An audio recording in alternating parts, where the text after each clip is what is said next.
Kata-kata Presiden Soekarno waktu itu yang berbunyi, tentera Iban ini datang tak diundang. Saat pergi, semua bala tenteraku hilang nyawa. Ramai yang bercerai dari badan dan kepala. Mereka sungguh pantas hingga kan tak terlihat oleh mata manusia. Dekat situ kita dah tahu. Saya di kampung, berdua sama Dudung. Nah ketemu orang kampung. Tanya dia, dari mana? Sukarelawan. Tapi masih lengkap Pak. Senjata apa masih lengkap. Udah. Tunggu. Begitu suruh tunggu, langsung kita dikepung, ditangkap. Tinggal di hutan, tikus jadi santapan. Nah, ditangkap dibawa kantor polisi di Kota Tinggi. Oke. Nah, di sana mungkin kalau di sini Kapolres mungkin. Langsung dipeluk saya Pak. Nangis dia. Kenapa awak baru tertangkap? Kawan-kawan awak sudah gemuk-gemuk. Wah, bilang gitu. Weh, Saya ditendangin sama itu anak buahnya. Dimarahi malahan sama itu pimpinannya. Walaupun musuh, walaupun lawan, ini kan dalam keadaan sakit. Dalam keadaan sakit. Sampai dimarahin begitu Pak. Masya Allah. Habis begitu baru beberapa hari dokter datang Pak. Bawa kita ke rumah sakit di Johor Baru. Baru dibawa ke sana. Wah, dikerumuni dokter diperiksa. Untung awak kuat. 2 hari tak tertangkap awak sudah mati katanya. Tapi alhamdulillah Pak. Justru malah tawanan perang kita rawat ya, kita perlakukan baik guys ya, apalagi ketika di saat dia sedang kondisi sakit ya, apalagi dengan wanita, anak-anak, tahanan perang, jangan diperlakukan buruk sekalipun ya. Itu sesuai dengan amalan Rasulullah SAW guys. Ini buat meremang betul lah guys.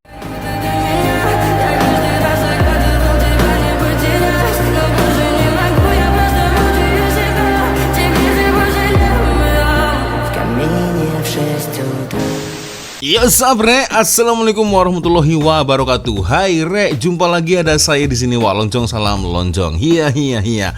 Apa kabar kawan-kawan? Semoga semua dalam kondisi yang sehat re ya. Amin ya robbal alamin. Oke guys, tanpa buang masa, jadi sesuai dengan tajuk di video kita kali ini. Jadi ada yang request dari DM Instagram. Sebenarnya ini video sudah cukup lama dari channel Ria Autorina, tapi maaf sebelumnya baru boleh saya tunaikan di hari ini guys ya. Oke, pengakuan jujur veteran tentara Indonesia.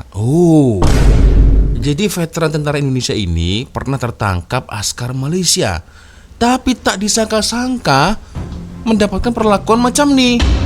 Wah, perlakuan yang seperti apa maksudnya? Kita akan coba nonton geng bersama-sama seperti apa videonya. Sepertinya ini cukup menarik nih guys ya. Pengakuan jujur veteran tentara Indonesia. Jadi dia pernah tertangkap dengan askar Malaysia. Dia ditawan nih sebagai tahanan perang. Nah, tapi tak sangka diperlakukan macam nih. Diperlakukan seperti apa guys? Maksudnya ya. Kita akan coba nonton geng bersama-sama seperti apa videonya. Tapi ya seperti biasanya hanya sekedar mengingatkan untuk kawan-kawan yang mungkin belum sholat, jangan lupa sholat dulu dan sertakan link Shopee yang ada di bawah video ini. Siapa tahu mungkin kalian berminat untuk shopping, boleh kalian check out sekarang juga. Oke. Teman-teman, kadang sejarah itu nggak melulu soal perang, tembak-tembakan, atau siapa yang menang dan siapa yang kalah. Ada sisi kemanusiaan yang seringkali nggak tercatat di buku-buku. Salah satunya cerita seorang veteran Indonesia ketika ikut operasi Ganyang Malaysia di era Presiden Soekarno. Walaupun waktu itu Indonesia dan Malaysia saling berhadapan sebagai musuh, ternyata ada kisah yang bikin hati kita tersentuh. Bagaimana tentara Malaysia memperlakukan lawannya yang tertangkap. Ingat pada waktu perundingan Bung Karno sama Tunggal yang di Tokyo. Surito jadi survival selama 2 bulan. Nama veteran tentara ini bernama Pak Surito ya. Sowerito ya, bacanya Surito. Katanya tanggal 14 Mei pada waktu itu. Lah saya nunggu-nunggu, kita udah pakai tongkat Pak selama itu. Udah jalan sudah nggak bisa sama sekali. Udah akhirnya tanggal 16-nya saya dulu cari kampung berdua sama Dudung. Nah ketemu orang kampung. Tanya dia, dari mana? Sukarelawan. Tapi masih lengkap Pak. Senjata apa masih lengkap. Udah. Tunggu. Begitu suruh tunggu, langsung kita dikepung, ditangkap. Tinggal di hutan, tikus jadi santapan. Nah, ditangkap dibawa kantor polisi di Kota Tinggi. Nah, di sana mungkin kalau di sini Kapolres mungkin. Langsung dipeluk saya Pak. Nangis dia. Kenapa awak baru tertangkap? Kawan-kawan awak sudah gemuk-gemuk. Wah, bilang gitu. Weh, Saya ditendangin sama itu anak buahnya. Dimarahi malahan sama itu pimpinannya. Walaupun musuh, walaupun lawan, ini kan dalam keadaan sakit. Sampai dimarahin begitu Pak. Masya Allah. Habis begitu baru beberapa hari dokter datang Pak, bawa kita ke rumah sakit di Johor Baru. Berdua dibawa ke sana. Wah, dikerumuni dokter, diperiksa. Untung awak kuat. 2 hari tak tertangkap awak sudah mati katanya. Tapi alhamdulillah Pak, di rumah sakit juga dihormati betul-betul ini Pak. Dianggap bukan dianggap musuh lah mungkin. Selama Bapak jadi tidak diperlakukan secara buruk ya karena musuh, tapi malah diperlakukan secara baik guys ya. Ya Allah, jadi meremang aku guys ya. Oh ya Allah, oke kita lanjut lagi guys. jadi turun dari kapal, sempat tembak-tembakan, dari 11 orang 7 meninggal, Ya. tinggal sisa 4 ya. Sisa 4 yang 2 entah lari kemana. Ya, betul. Bapak tinggal berdua sama siapa tadi? Dudung. Pak Dudung. Berjalan akhirnya ketangkep juga. Kenapa Indonesia nyaris perang besar dengan Malaysia? Demo bermula dari Operasi Dwi Korah. Komando Aksi Pengganyangan Malaysia karena dijajah oleh imperialis. Tahun 1963, Inggris membentuk negara Federasi Malaysia. Tapi Presiden Soekarno melihat itu sebagai ancaman neokolonialisme. Indonesia menolak penggabungan Sabah dan Sarawak ke Malaysia. Soekarno menilai itu sebagai rekayasa penjajahan gaya baru. Saat 3 Mei 1994, Soekarno umumkan Operasi Dwi Korah, Dwi Komando Rakyat. Isinya 2. Tingkatkan kekuatan militer Indonesia dan bantu rakyat Kalimantan Utara melawan Malaysia. Pasukan elit TNI dikirim menyusup ke Malaysia. Orang gerilya pun pecah di perbatasan Kalimantan. Bahkan ada operasi rahasia sampai ke Singapura. Korban jatuh di kedua belah pihak. Namun setelah Soekarno jatuh tahun 1965, pemerintahan Orde Baru menghentikan Dwi Korah. Hubungan Indonesia-Malaysia pun membaik, tapi sejarah mencatat inilah saat Indonesia paling dekat dengan perang terbuka di Asia Tenggara. Kalau Soekarno tidak jatuh, apakah Indonesia dan Malaysia akan perang besar? Aku pelik satu benda. Kenapa ramai rakyat Indonesia suka sangat bandingkan aset tentera mereka dengan tentera Malaysia? Asyik sebut jumlah jet, jumlah kapal, jumlah tentera, dan lepas tu terus seimbang ya. Tentera mereka paling kuat di Asia Tenggara. Tapi soalan aku, kenapa tak bandingkan berdasarkan prestasi, bukan sekadar angka? Aset banyak tapi bila masa diuji? Sejak Indonesia merdeka, cuba bagi tahu aku apa kempen ketenteraan besar yang betul-betul menguji keupayaan tentera Indonesia. Setahu aku, hanya ada satu konfrontasi, iaitu konfrontasi Ganyang Malaysia tahun 1960-an, dan hasilnya mereka kalah.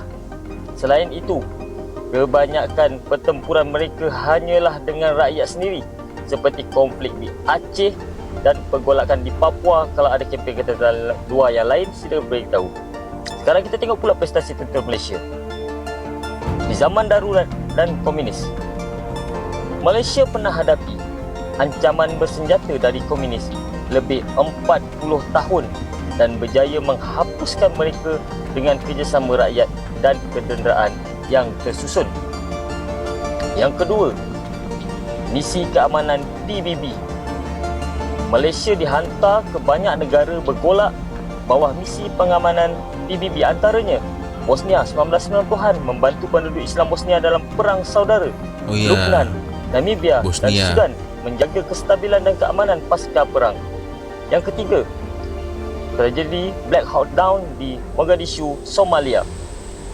Ramai tak tahu waktu tentera Amerika terkepung dalam pertempuran Mogadishu, siapa yang bantu buka laluan keluar? Itu ada filmnya tu ya. Askar mereka dan kita pun gugur syahid di sana. Yang keempat, Ops Daulat Lahadatu. Bila penceroboh bersenjata dari Filipina ceroboh Sabah tahun 2013, siapa yang mempertahankan tanah air? Tentera Malaysia. Kita bertempur, kita berkorban dan kita hapuskan ancaman itu sampai habis. Yang kelima, penghantaran bantuan kemanusiaan. Tentera kita bukan saja pandai berperang tapi juga dihantar ke seluruh dunia bawa bantuan, termasuk ketika bencana tsunami di Aceh dan gempa bumi di Pakistan. Pasukan khas Malaysia, unit elit kita seperti JJK, Paskal antara yang diiktiraf di peringkat antarabangsa. Paskal pernah menang anugerah pasukan elit terbaik dalam pertandingan ketenteraan antarabangsa. Jadi kalau nak bercakap pasal kekuatan tentera, jangan tengok pada angka semata-mata, tengok pada pengalaman, tengok pada keberanian dan tengok pada hasil di medan sebenar. Tentera yang kuat bukan hanya sekadar hebat dalam perarakan hari kebangsaan, tapi yang mampu buktikan kekuatan bila nyawa dipertaruhkan. Soekarno gagal ganyang Malaysia. Apa itu ganyang Malaysia? Ia adalah seruan Presiden Soekarno pada tahun 1963. Beza Tunku Abdul Rahman dengan Soekarno adalah Tunku ni tak suka dengan kekerasan. Benda ni orang kata selarilah dengan orang Melayu yang lemah lembut, atau bahasa besarnya Tunku ambil pendekatan berdiplomatik. Berbeza dengan Soekarno ketika itu, beliau zahirkan sifat keras dan konfrontasi untuk tunjuk sifat bangsa Indonesia waktu itu. Dah kenapa pula nak ganyang Malaysia ni kan? Soekarno bercita-cita nak wujudkan Greater Indonesia atau Indonesia Raya berdasarkan wilayah Majapahit yang merupakan empayar paling agung yang pernah wujud di bumi Indonesia. Dan konfrontasi ini dilancarkan pada Januari 1963. Soekarno tak puas hati. Tunku Abdul Rahman seolah-olah sailang Indonesia Raya dengan gagasan Malaysia lah. Tapi dia cover line dengan dakwa Malaysia ini sebagai boneka neokolonialisme yang dipergunakan oleh British untuk kepung Indonesia. Serangan paling teruk berlaku dekat Tawau pada 29 Disember 1963. Waktu ni tentera Indonesia mengebom pos tentera Regimen Askar Melayu Diraja RAMD di Kalabakan. 8 anggota RAMD terkorban, namun serangan itu berjaya dipatahkan. Kegagalan Indonesia di Borneo membuat Soekarno fokus ke Semenanjung. Mereka hantar tentera payung terjun yang mana mendarat di tempat macam Labis dan Pontian dekat Johor. Tapi semua kena sapu dengan RAMD dan Gurkha. So, konfrontasi ini meragut nyawa 114 askar Malaysia dan Commonwealth, 36 orang awam Sarawak dan hampir 600 tentera Indonesia. Jadi Soekarno pun stres lah sebab tentera Indonesia ramai yang terkorban. Akhirnya Soekarno digulingkan oleh Suharto susulan peristiwa 30 September 1965. Ada orang marah aku, kata aku cerita pasal peristiwa ganyang Malaysia tapi sebut tentang RAMD je, tak sebut pasal Regimen Ranger Diraja Sarawak. Okeylah, so hebat sangat ke Regimen Ranger Diraja Sarawak ni, atau lebih dikenali dengan nama The Sarawak Headhunter. Ini adalah kata-kata Presiden Soekarno waktu itu yang berbunyi, tentera Iban ini datang tak diundang. Saat pergi, semua bala tenteraku hilang nyawa. Ramai yang bercerai dari badan dan kepala. Mereka sungguh pantas hingga kan tak terlihat oleh mata manusia. Dekat situ kita dah tahu betapa gerunnya mereka bila berhadapan dengan Sarawak Rangers ni. Moto yang Sarawak Rangers pakai adalah Agi hidup Agi ngelaban. Bermaksud berjuang selagi masih bernafas. Slogan ini cukup sinonim dengan pahlawan Iban iaitu Rentap yang dahulunya menentang penjajah iaitu James Brooke di Sarawak. Waktu zaman Charles Brooke, anak kepada James Brooke, tuai-tuai rumah Annie Iban telah bermuafakat dan menyokong kepimpinan dinasti Brooke di Sarawak ketika itu. Maka terbentuklah pasukan Headhunter ni. 32 orang pahlawan Iban yang paling gagah perkasa dan terkenal dengan kemahiran perang mewakili kawasan masing-masing dipilih. Mereka ini memang mahir dengan taktik perang dan ditambah pula dengan kepakaran perang moden, akhirnya menghasilkan pasukan yang mantap. Waktu zaman Komunis 1948, pasukan ini juga digelar sebagai penjajah Iban Sarawak bantu Persekutuan Tanah Melayu. Mula-mula yang datang bantu 49 orang. Kemudian ada yang balik sebab dah tamat perjanjian, tinggal 24 orang. Kemudian silih berganti datang ke Tanah Melayu. Sampai tahun 1992 ada 1000 lebih penjajah Iban ke Tanah Melayu. Tapi kau bayangkan dalam tahun 1948 sampai 1991, 4 tahun lawan komunis, tak ada satu pun orang Iban yang tumbang dalam tempoh ni. So, nasihat aku, kalau korang pergi Sarawak nak buat hal, kau kena tanya dulu, bro etnik apa ya? Kalau dia cakap Iban, aku rasa better kau settle dengan cara diplomatik lah. Ajak minum-minum ke, makan-makan ke. Orang Iban fighter, bos. Kita akan mengambil kepala dia lah sebagai piala kemenangan kita. Waduh. Kaum Iban dahulu adalah terkenal sebagai pemburu kepala ataupun kita boleh katakan yang sekarang iaitu headhunter. Itu adalah tradisi suku kaum Iban dahulu.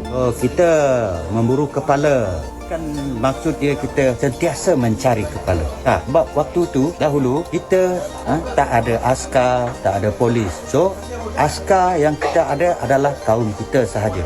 Jadi kita istilah dia akan sentiasa mengawasi keadaan kawasan tanah air kita lah. Jadi sesiapa sahaja yang datang tanpa sebab ke tanah air kita ataupun ke bahagian-bahagian penempatan kita, kita akan anggapkan dia adalah musuh. So orang itu akan kita tentang habis-habisan dan kita akan mengambil kepala dia lah sebagai piala kemenangan. Piala kemenangan. So, dia akan dibawa balik dan akan ditunjukkan kepada ketua-ketua lain dan seluruh masyarakat kaum Iban. Waduh, serem juga guys. Jadi kepala ini dilepas jadikan trofi. Ya, oke. Terkenal sebagai tentera terbaik dunia. dalam hutannya susah mau. Sarawak Rangers. Kerana kepakaran mereka dalam hutan, dia tahu, dia tengok kesan kaki musuh, dia boleh baca. Berjuang hingga ketitisan akhir. Payu betul kena tembak, dia cakap gagai, run after it. Untuk Sarawak Ranger, dan mereka membuktikan mereka berjaya sehinggalah pasukan British, General British mengatakan they are the best soldiers in the world. Agi hidup, agi ngelaban. Pernah dengar Agi nama hidup, Sarawak Agi Rangers? ngelaban. Bukan Power Rangers ya. Pasukan elit zaman dulu yang power gila dalam rimba dan hutan. Sejarah dia bermula sejak tahun 1862, masa zaman pemerintahan Brooke di Sarawak. James Brooke, White Rajah itu, tubuhkan unit ni untuk jaga keamanan.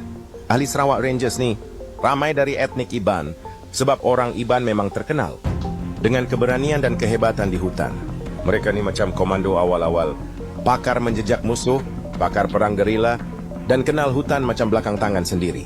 Bukan setakat jaga Sarawak je. Sarawak Rangers pernah bantu British dalam Perang Dunia Pertama dan Perang Dunia Kedua. Lepas Jepun serah kalah, Sarawak masih dijajah British, tapi Sarawak Rangers kekal jadi tulang belakang keselamatan negeri masa itu. Pada tahun 1993, masa Sarawak nak sertai Malaysia, Sarawak Rangers diserap ke dalam Regimen Ranger Diraja Malaysia. Dan hari ini, pasukan tu dikenali sebagai Regimen Ranger Diraja, RRD, dalam tentera darat Malaysia. Mereka terus bawa semangat Sarawak Rangers. Jadi kalau korang jumpa tentera RRD pakai beret hitam, dengar jeritan agik hidup agik ngelaban, itulah warisan Sarawak Rangers yang masih hidup sampai sekarang. Respect kepada pahlawan kita dari Borneo. Sarawak Rangers datang dari hutan ke medan perang. Nama mereka tetap terpahat dalam sejarah. Cekapan dan penuh semangat, askar-askar itu menunjukkan kepada timbalan datang melawat askar Ranger Malaysia di Ipoh ialah timbalan Perdana Menteri dan Menteri Pertahanan Tun Abdul Razak. Tujuan lawatan itu ialah untuk mengucapkan terima kasih kepada askar itu kerana keberanian dan keazaman mereka mempertahankan negara kita. Sekarang ada 2 batalion askar Ranger Malaysia, 1 batalion lagi sedang ditubuhkan. Batalion pertama ditubuhkan dalam tahun 1963 terdiri dari anggota-anggota Ranger Sarawak. Batalion yang kedua mengandungi orang-orang dari Sabah. Dan batalion yang ketiga akan terdiri dari pemuda-pemuda dari seluruh Malaysia. Askar Ranger Malaysia adalah dilatih khas di hutan rimba untuk menyesuaikan diri mereka mengambil bahagian dalam peperangan di hutan.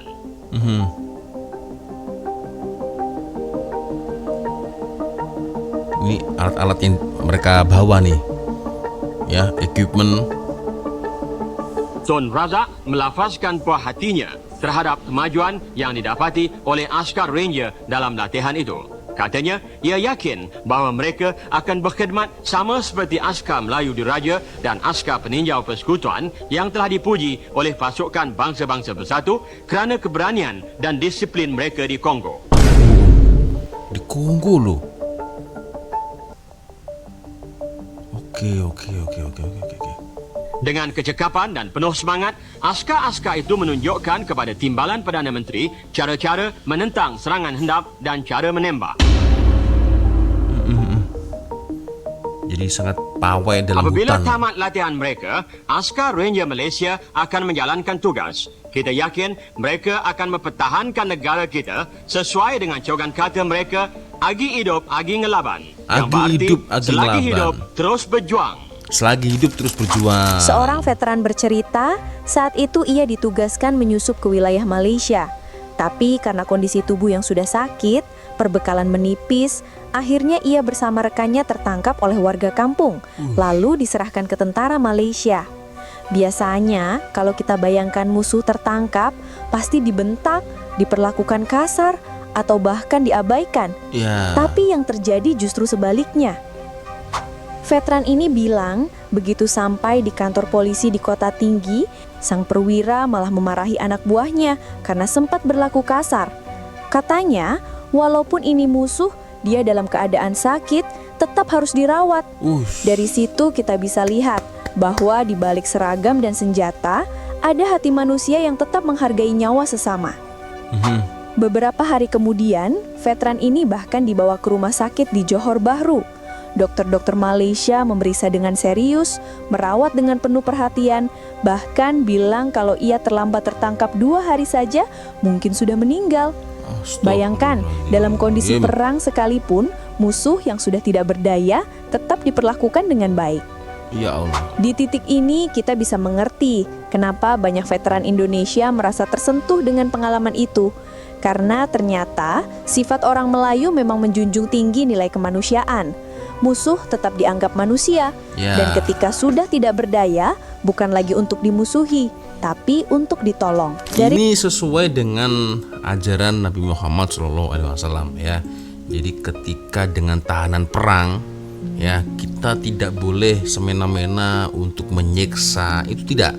Justru malah tawanan perang kita rawat, ya, kita perlakukan baik, guys, ya, apalagi ketika di saat dia sedang kondisi sakit, ya, apalagi dengan wanita, anak-anak, tahanan perang, jangan diperlakukan buruk sekalipun, ya. Itu sesuai dengan amalan Rasulullah SAW, guys.